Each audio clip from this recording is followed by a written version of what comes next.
Fil-budget ta' nhar l-erba' l-Ministru tal-Finanzi Tonio Fenek ħabbar li dawk li jaqilgħu sa massimu ta' 60,000 euro ser titnaqsilhom l-income tax.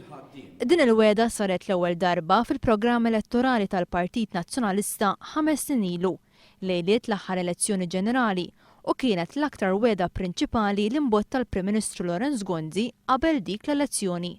Immedjatament wara l-aħħar elezzjoni ġenerali f'intervista li kellu fuq il-programm dis-sett, Lorenz Gonzi kien qal li kien se jwettaq din il-weda fl-ewwel budget ta' din il-leġislatura.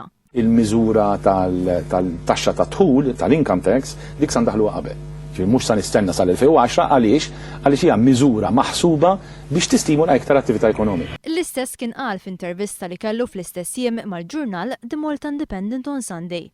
Din il-weda iżda mhux biss ma twettqitx fl-ewwel budget ta' din il-leġislatura, iżda ma twettqet f'ebda budget ieħor. Nhar l-erba' fl-aħħar budget ta' din il-leġislatura, il-Ministru tal-Finanzi Tonio Fenek qal li din il-weda se titwettaq fuq medda ta' 3 snin oħra, sas-sena 2015, 7 snin sħaħ wara li saret. Kieku din il-weda elettorali nżammet sa mill-bidu ta' din il-leġislatura, persuna li taqla 45,000 euro sa issa diġà frankat 6,000 euro. Fil-waqt li persuna li taqla 60,000 euro jew aktar kienet tifranka 14,000 euro.